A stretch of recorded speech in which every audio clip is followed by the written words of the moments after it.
Hello बच्चों, कैसे हैं? मस्त बिल्कुल। आप देख रहे हैं Atul academic classes. Atul academic classes में आपका स्वागत है। आपको हेलोइरिन बनाने की विधि बताई जा रही है। हेलोइरिन में आप लोग इसके पहले बेंजीन से पढ़ चुके हो, एनिलीन से पढ़ चुके हो। एनिलीन में आप लोग 3 नेम रिएक्शन आया, एक डायजोटीकरण आया, एक गाटरमैन अभिक्रिया आया, एक सैंडमायर अभिक्रिया। ठीक है ना। इन अभिक्रियाओं पर बड़ा इंपॉर्टेंट अभिक्रिया है, उनको भी ध्यान देंगे। स्पेशली नेम रिएक्शन पे टिप्पणियाँ आती हैं, उन पर ध्यान देंगे। ठीक है ना। अगला जो प्रोसेस होता है वह हुंस डीकर, आप पढ़ चुके हैं हुंस डीकर के बारे में। ठीक है ना। हुंस डीकर अभिक्रिया होता क्या है इसके बारे में भी आपने पढ़ा है। किसी भी क्या है हुंस डीकर विधि है, हुंस डीकर अभिक्रिया द्वारा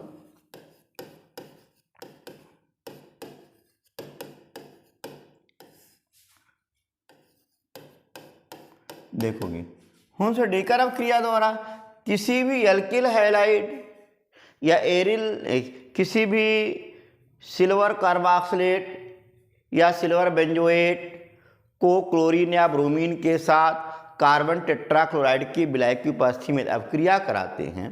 उस अवस्था में डी कार्बोक्सिलेशन होकर के एक कम कार्बन संख्या का एल्किल या एरिल क्लोराइड या ब्रोमाइड बनता है। आप देखोगे अगर यहाँ पर देखो RCOAG है, ठीक है ना।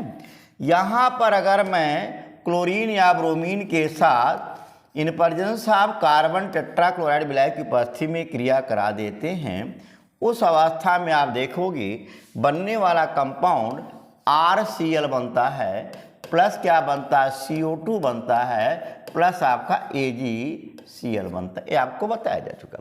अगर इसी के R के स्थान पर हम फेनिल ग्रुप ले लें, सिल्वर बेंजोएट ले लें, ठीक है। सिल्वर बेंजोएट को अगर हम क्लोरीन के साथ अभिक्रिया करा दें कार्बन टेट्राक्लोराइड विलय की उपस्थिति में, उस अवस्था में आपका जो बनने वाला कंपाउंड क्लोरोबेंजीन बनेगा, प्लस आपका कार्बन डाइऑक्साइड प्लस AgCl। अगर यहीं पर R के बेंजीन के स्थान पर हम कोई एल्किल ग्रुप लेते हैं, जैसे मान लो यहाँ पर देखो C3COAG हो, सिल्वर एसीटेट हो, अगर इसकी क्रिया क्लोरीन के साथ कराते हैं कार्बन टेट्राक्लोराइड विलय की उपस्थिति में, उस अवस्था में आपका जो बनने वाला कंपाउंड मेथिल क्लोराइड बनता है, प्लस कार्बन डाइऑक्साइड और प्लस आपका क्या होता है AgCl बनता है। ठीक है, बात समझा। एक क्लोरीन और ब्रोमीन ही अभिक्रिया देता, आयोडीन अभिक्रिया नहीं देता। आपको इसे जो हैलो एल्केन पढ़ाए थे उसमें बताया भी था, प्रिपरेशन ऑफ हैलो एल्केन में। अगर यहाँ पर आयोडीन लेते हो तो एस्टर बनता है, ये आपको बताया भी गया था। ठीक है ना। आप देखेंगे अगली जो विधि है वो आपका क्या है, रासिंग प्रक्रम द्वारा। क्या है? रासिंग प्रक्रम। रासिंग प्रक्रम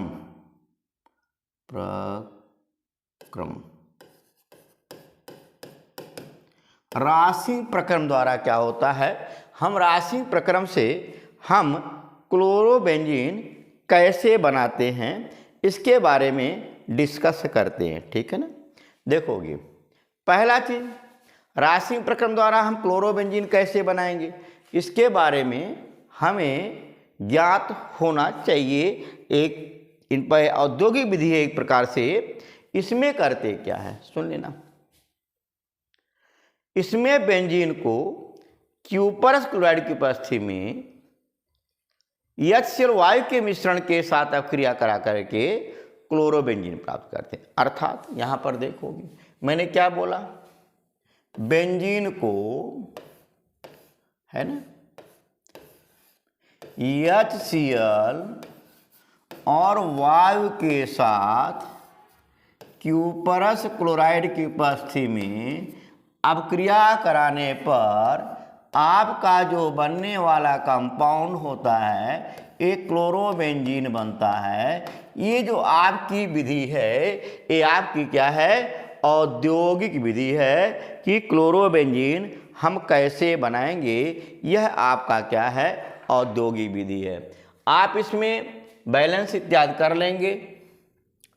H2O, यहाँ पर 2H2O, ठीक, ऑक्सीजन बैलेंस हुआ।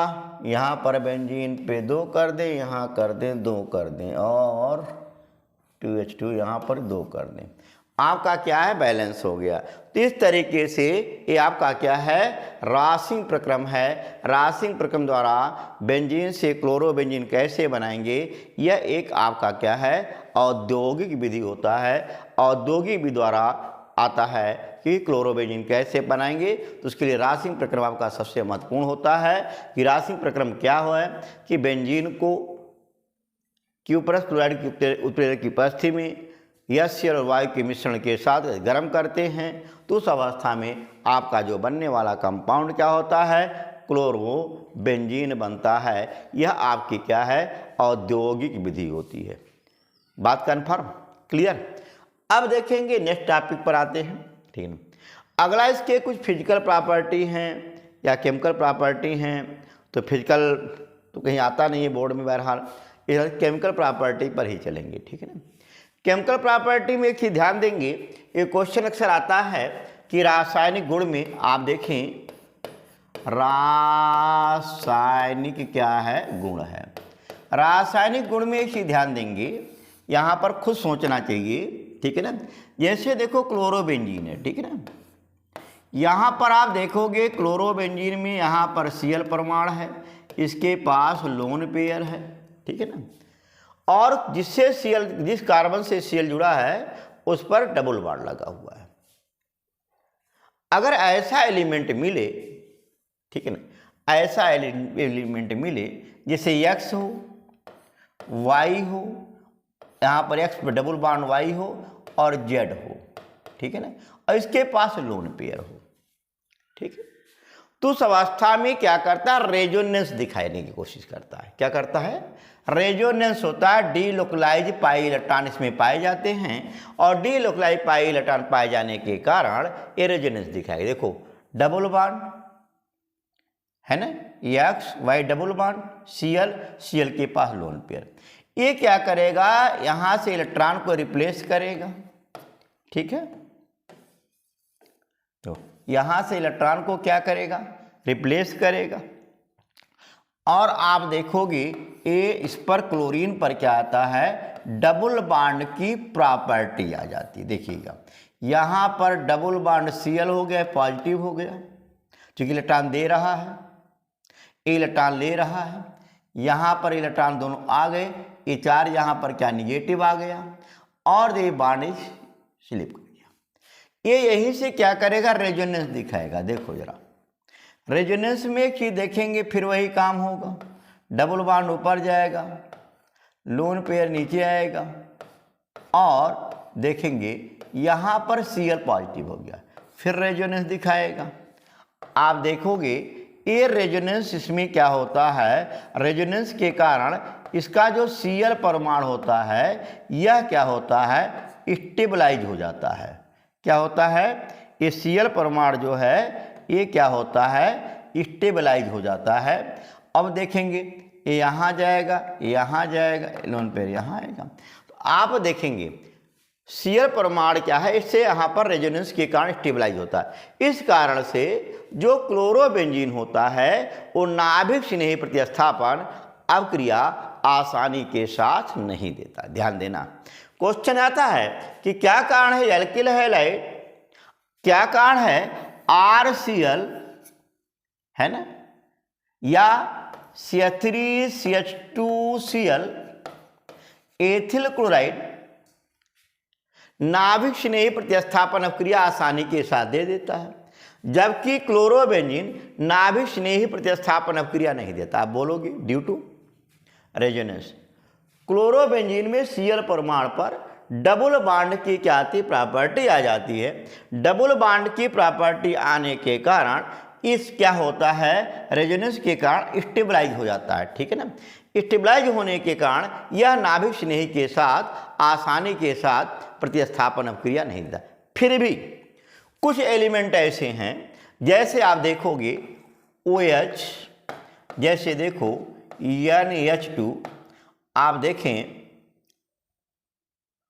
यहाँ पर CN, ऐसे कुछ एलिमेंट हैं नाभिक स्नेही हैं जिनके द्वारा विषम परिस्थितियों में, ताप दाब की परिस्थिति में अवक्रिया करके नाभिक स्नेही प्रतिस्थापन अवक्रिया दे देता है। बात कन्फर्म। जैसे देखो आगे रासायनिक गुण चलते चलते हैं, ठीक।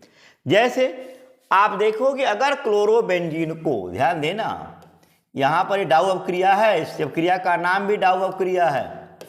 क्लोरोबेंजीन को अगर हम NaOH, जलीय NaOH या KOH के साथ 200 वायुमंडलीय दाब और 300 डिग्री सेंटीग्रेड ताप पर अवक्रिया कराते हैं, उस अवस्था में ये नाभिक स्नेही प्रतिस्थापन अवक्रिया के द्वारा यहाँ पर जो बनता है वो आपका क्या बनता है, फिनाल बनता है। याद रखिएगा ये, इस अवक्रिया का नाम है डाउ अवक्रिया। ध्यान देना, ये क्या है, डाउ अवक्रिया। आता है डाउ अवक्रिया क्या है, तो आप बोलिएगा क्लोरोबेंजीन को सोडियम हाइड्रोक्साइड पोटेशियम हाइड्रोक्साइड के साथ 200 वायुमंडलीय दाब और 300 डिग्री सेंटीग्रेड ताप तक गर्म करने पर आपका क्या बनता है, फिनाल बनता है। ठीक है ना। इंपॉर्टेंट अवक्रिया भी ये पहले बता रहा हूँ। इसमें एक चीज़ है मैकेनिज्म में, हाँ याद आएगा, कॉम्पिटिटिव पूछा जाता है इसमें कितने NH भाग लेते हैं, इसमें 2 NaOH भाग लेते हैं। इसमें इंटरमीडिएट कंपाउंड क्या बनता है, इसमें माध्यमिक यौगिक जो कंपाउंड बनता है वो बेंजाइन बनता है। जब आप एक काम करेंगे, क्रियाविधि आपको आगे जब कंपटीशन व्यू से चलेगा तब आपको बताया जाएगा यहाँ पर ये क्या होता है, बेंजाइन, है ना। तो इसमें माध्यमिक यौगिक क्या बनता है, बेंजाइन बनता है। ये चीज़ आपसे अगर पूछा जाएगा तो बता लेना। जितने बेंजीन की नाभिक स्नेही प्रतिस्थापन क्रिया हैं उसमें माध्यमिक यौगिक बेंजाइन ही बनेगा और बेंजाइन बनने के बाद ही आगे अब क्रियाएँ होंगी। ठीक है ना, बात क्लियर। अब देखोगे अगला देखेंगे यहाँ पर, अगर क्लोरोबेंजीन को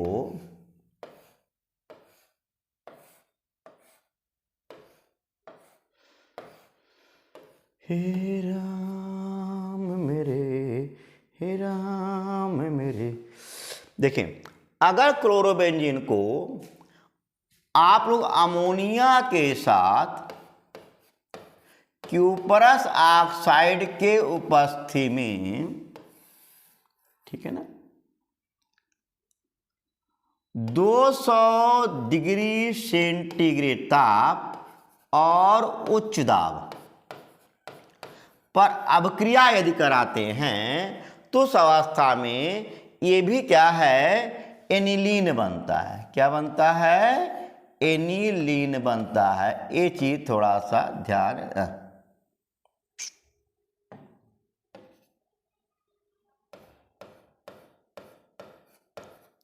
ठीक है ना। और आपका क्या बनेगा, देखिए पहला चीज आप देखेंगे यहाँ पर मैंने क्या बताया, यहाँ पर आपका सुने क्लोरोबेंजीन को अमोनिया के साथ क्यूपरस ऑक्साइड की उपस्थिति में यदि हम क्रिया कराते हैं, ठीक है ना, कितने 200 डिग्री सेंटीग्रेड ताप और उच्च दाब पर, उस अवस्था में एनिलीन बनता है और आपका क्या है, क्यूपरस क्लोराइड बनता है और प्लस आपका क्या बनता है, जल बनता है। इस चीज को थोड़ा सा ध्यान दिए रखिएगा। एलेंस बैलेंस की बात होती है, एलेंस बैलेंस आप क्या करेंगे, कर लेंगे, शायद बैलेंस भी हो गया होगा। CuCl यहाँ पे 2 बढ़ाना पड़ेगा बेंजीन पर कि 2 CuCl है, 2 CuCl है। और कहाँ बढ़ाना पड़ेगा, और कहाँ बढ़ाना पड़ेगा, और कहाँ बढ़ाना पड़ेगा, अमोनिया। तो 2 यहाँ भी बढ़ाएं और 2 यहाँ भी बढ़ाएं। ये आपका क्या बैलेंस हो गया, ठीक है ना। हाँ बैलेंस है, देखो हाँ इसके स्थान पर एक काम करें, अगर लिक्विड अमोनिया की उपस्थिति में है ना और लो टेम्परेचर पर, ठीक, पोटेशियम एमाइड के साथ, ठीक है ना, आप देखोगे इससे भी बना सकते हो एनिलीन। यदि एक काम करते हैं, क्लोरोबेंजीन को ठीक है ना। पोटेशियम एमाइड के साथ लिक्विड अमोनिया के उपस्थिति में निम्न ताप पर अगर अब क्रिया कराते हैं, उस अवस्था में भी आपका क्या बनता है, एनिलीन बनता है।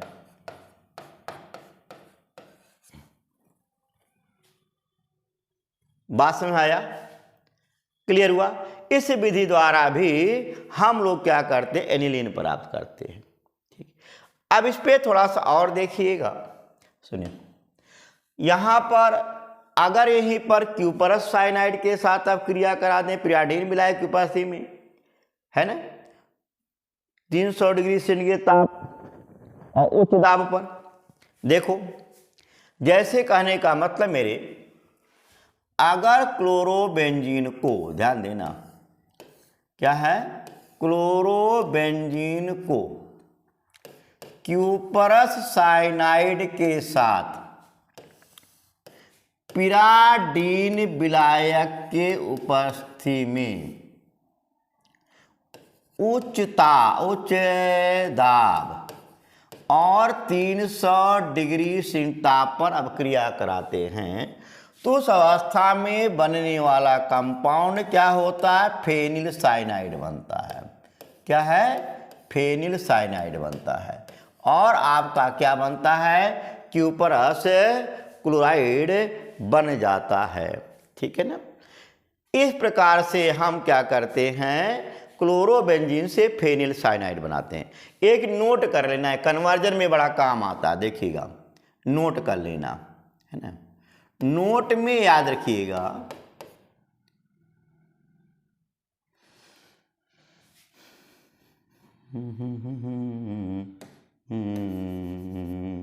देखें इसमें क्या करेंगे, नोट में पहला चीज आप देखेंगे, हाँ, किसी भी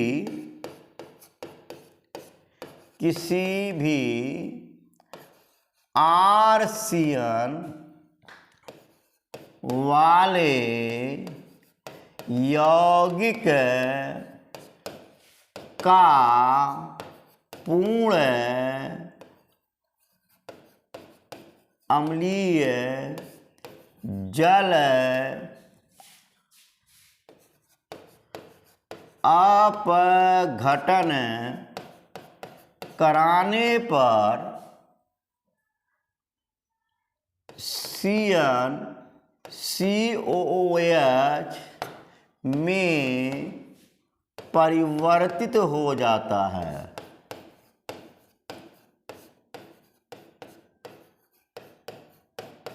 याद रखें, नोट दिमाग में हमेशा, अगर यहीं पर इसका पूर्ण अम्लीय जलन करा दोगे तो बेंजोइक एसिड बन जाएगा। ठीक है ना।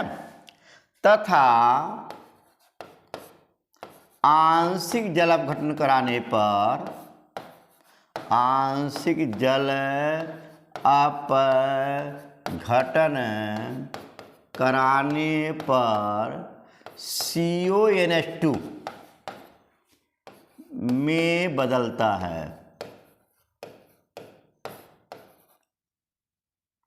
CONH2 में बदलता है। तथा अपचयन कराने पर,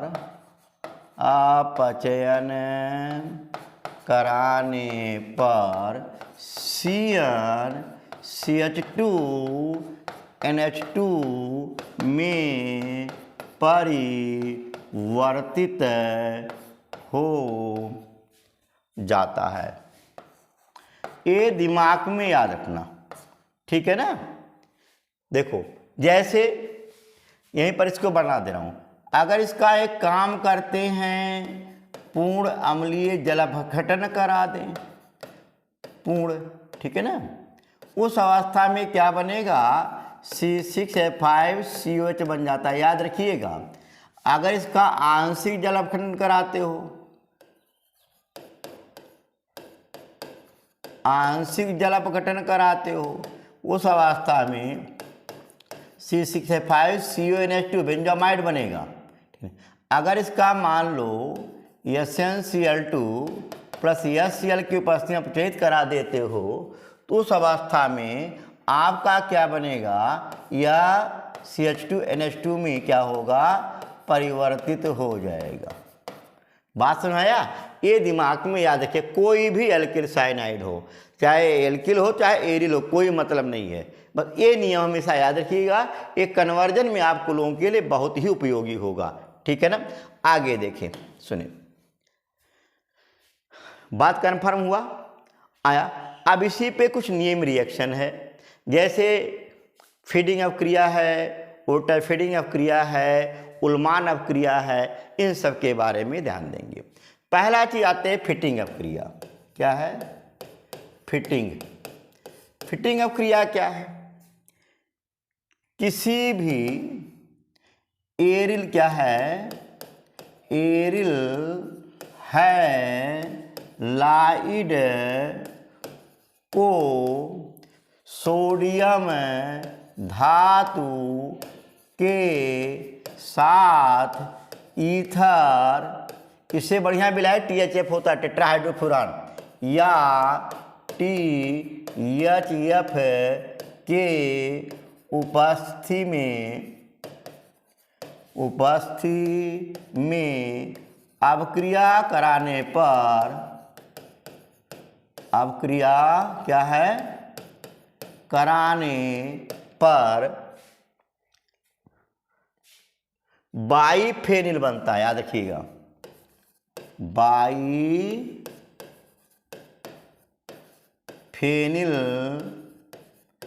बनता है। ये ध्यान दीजिए, जैसे मान लो यहाँ पर, जैसे आप देखोगे क्लोरोबेंजीन लेते हैं, ठीक है ना, यहाँ पर क्लोरोबेंजीन को सोडियम धातु के साथ अगर मैं ईथर लगा लूँ या THF लिखा लूँ, THF अच्छा विलायक माना जाता है, ठीक है ना, उस अवस्था में किसकी उपस्थिति में, ईथर या क्या है, THF टेट्राहाइड्रोफ्यूरान, तो उस अवस्था में आपका जो बनेगा वो बाइफेनिल बनेगा। ये भी मुक्त मूलक प्रतिस्थापन अपक्रिया ही होता है, इसी दिमाग में रखिएगा। आप देखेंगे क्या बन गया, ये आपका बाइफेनिल क्या है, आपका क्या बनता है, बाइफेनिल बनता है। ठीक है ना, आया, कन्फर्म हुआ। अगर मान लो दूसरा क्या है, उर्टज फीडिंग अपक्रिया है। देखो क्या है अगला, उर्टज फीडिंग अपक्रिया। उर्टज फीडिंग अपक्रिया क्या होता है, एक एरिल हैलाइड और क्या, एक एल्किल हैलाइड। देखो एक क्या है, एरिल हैलाइड और एक एल्किल हैलाइड, एल्किल हैलाइड को ईथर के उपस्थिति में सोडियम धातु से क्रिया कराने पर एल्किल बेंजीन बनता है, एल्किल बेंजीन बनता है। आया, ये चीज ध्यान देंगे। जैसे कहने का मतलब मेरे क्या है, यहाँ पर ऐसा नहीं होता है कि रिअरेंजमेंट तुरंत होने लगेगा। पहले ये सारे के सारे मुक्त मूलक प्रतिस्थापन अपक्रिया होते हैं, याद रखिएगा। जैसे यहाँ पर क्लोरोबेंजीन लेता हूँ, ठीक ना, और यहाँ पर मैं एक काम कर लेता हूँ, सोडियम धातु लेता हूँ, और यहीं पर क्या है, क्लोरोप्रोपेन लेता हूँ, ClCH2CH3, ठीक है ना। अगर यही रिएक्शन आप क्या करते, फ्रीडल क्राफ्ट अपक्रिया की निर्जल AlCl3 की उपस्थिति में लेके आते तो क्यूमिन बनता है, याद रखिएगा। लेकिन यहाँ पर क्या बनेगा, प्रोपिल बेंजीन बनेगा, ध्यान दिएगा। अब यहाँ से NaCl निकलेगा, किसकी उपस्थिति में? ईथर की उपस्थिति में। आपका जो बनने वाला कंपाउंड क्या बनेगा? यहाँ CH2 और क्या है? CH3। यानी आपका क्या बन गया? प्रोपिल बेंजीन बन गया। बात कन्फर्म। ये आपका उल्टा रिएक्शन है, फीडिंग रिएक्शन। एक और आता है आपका उल्मान रिएक्शन। क्या है? ये भी बड़ा इंपॉर्टेंट अब क्रिया है, उल्मान रिएक्शन। उल्मान रिएक्शन होता क्या है ये भी सुनिएगा। किसी भी एरिल हैलाइड को कॉपर चूर्ण के साथ गर्म करने पर, ठीक है ना, बाइफेनिल बनता है। ये आपका उल्मान रिएक्शन होता है। किसके साथ? कॉपर चूर्ण। चाहे क्लोरोबेंजीन लें, चाहे ब्रोमोबेंजीन लें, चाहे आयोडोबेंजीन लें, सबके साथ वही होगा। जैसे इसमें Cl के स्थान पे Br लगा सकते हो, I लगा सकते हो, कोई दिक्कत नहीं, कर सकते हो, ठीक है ना। अगला देखेंगे उल्मान रिएक्शन क्या होता है, ये भी ध्यान दिए। ये भी आप नेम रिएक्शन पे विशेष ध्यान देना। उल्मान अभिक्रिया। उल्मान अभिक्रिया क्या है? क्या बोला मैंने? किसी भी एरिल हैलाइड को कॉपर चूर्ण के साथ गर्म करने पर आपका जो बनने वाला कंपाउंड होता है वह बाइफेनिल बनता है। इस अभिक्रिया को उल्मान अभिक्रिया कहते हैं। जैसे देखो, अगर यहीं पर हम फेनिल आयोडाइड ले लें, ठीक है ना, क्या लें? फेनिल आयोडाइड लेते हैं, इसको कॉपर चूर्ण के साथ गर्म करते हैं, तो इसके दो मॉलिक्यूल क्या है? इसके दो मॉलिक्यूल आयोडीन, हाँ, इसके स्थान पे क्लोरीन ले सकते हो, ब्रोमीन ले सकते हो, बता दे रहा हूँ मैं आपको। एक कोई जरूरी नहीं कि आयोडीन ही लो। यहाँ पर ये दो मॉलिक्यूल आपस में अभिक्रिया करेंगे और ये क्या करे? गर्म करने पर आपका बाइफेनिल बनता है, याद रखिएगा।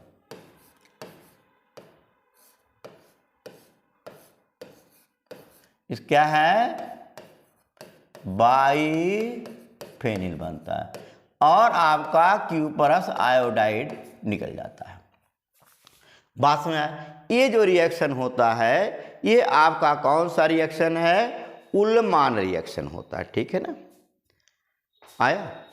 इसी रूप में और धातुओं के साथ क्रिया में अगर क्लोरोबेंजीन को मैग्नीशियम के साथ क्रिया कराते हो तो फेनिल मैग्नीशियम क्लोराइड बनता है, तो आप लोग पढ़े ही हो। अगर मान लो यहीं पर देखो, मैग्नीशियम धातु के साथ क्रिया दिखा देता हूँ, मैग्नीशियम है ना, धातु के साथ क्रिया,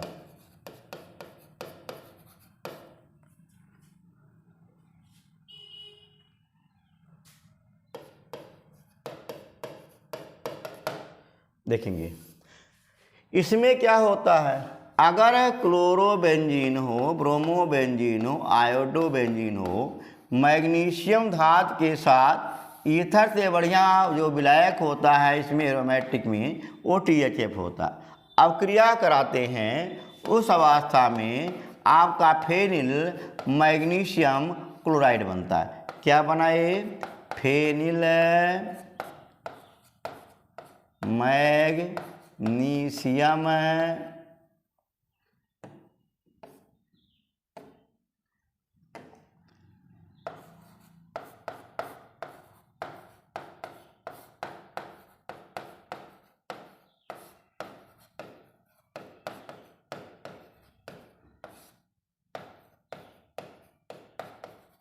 फेनिल मैग्नीशियम क्लोराइड बनता है। बात कन्फर्म, क्लियर हुआ? इसी पर आप लोग एक और रिएक्शन जो पढ़ चुके हो कि अगर क्लोरल के साथ क्लोरोबेंजीन के दो अणु को शांत सल्फ्यूरिक एसिड की उपस्थिति में अभिक्रिया कराते हैं तो उस अवस्था में DDT बनता है।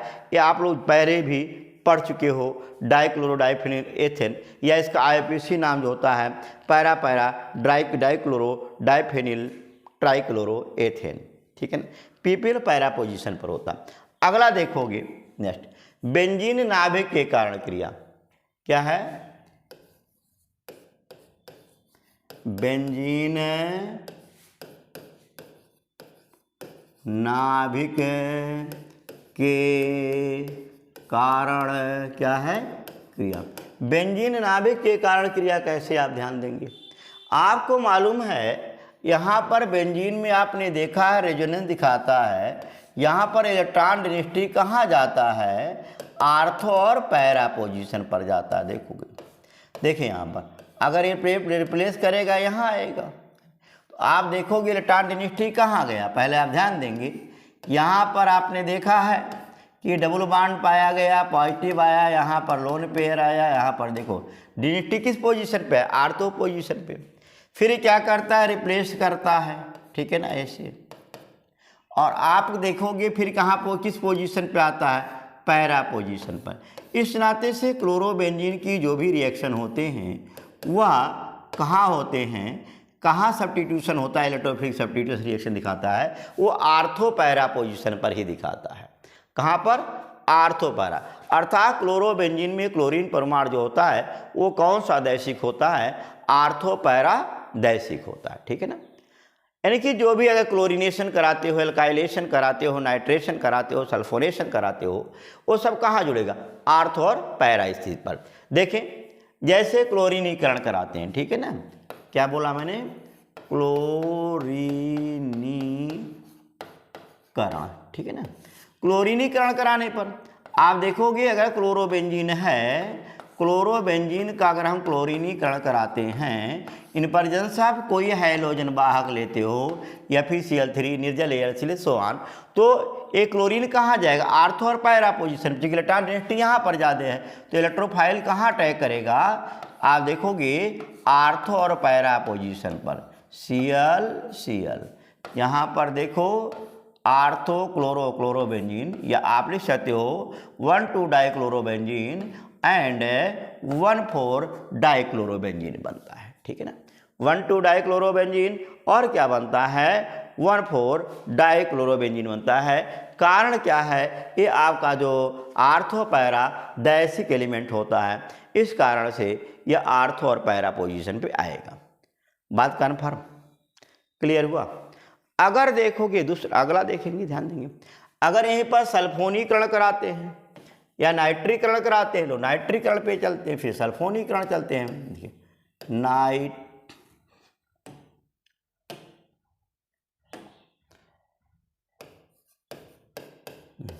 नाइट्रीकरण। अगर एक काम करते हैं, क्लोरोबेंजीन का हम नाइट्रीकरण करा दें, क्या करा दें? क्लोरोबेंजीन का हम नाइट्रिक एसिड के साथ सल्फ्यूरिक एसिड की उपस्थिति में यदि इसे हम गर्म करते हैं, उस अवस्था में आर्थो नाइट्रोक्लोरोबेंजीन और पैरा नाइट्रोक्लोरोबेंजीन बनेगा।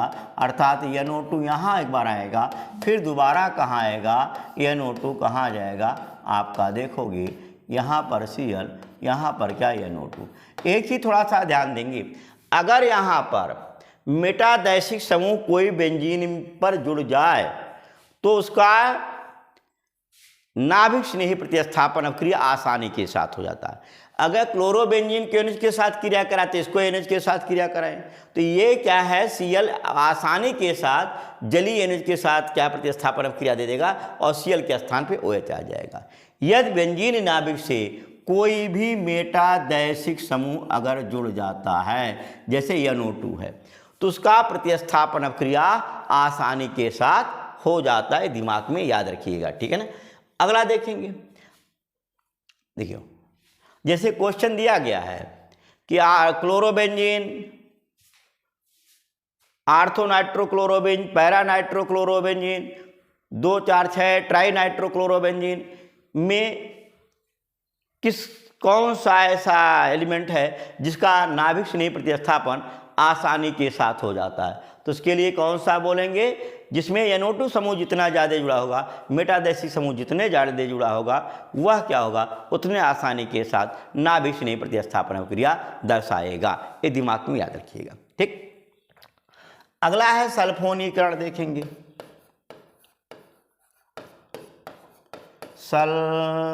सल्फोनीकरण, सल्फोनीकरण में क्या है?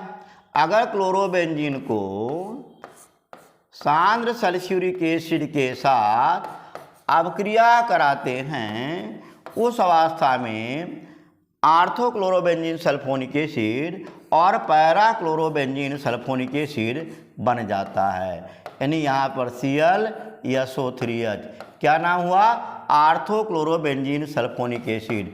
दूसरे में क्या होगा, पैराक्लोरोबेंजीन सल्फोनिक एसिड, यानी Cl, यहाँ पर क्या होगा SO3H।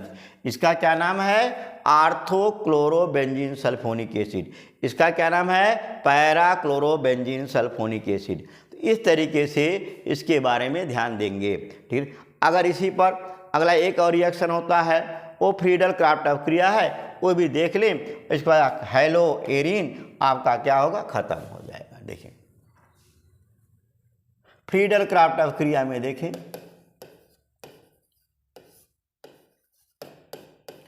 कई बार बताया जा चुका, मनचाहा कंपाउंड इससे बनाते हो।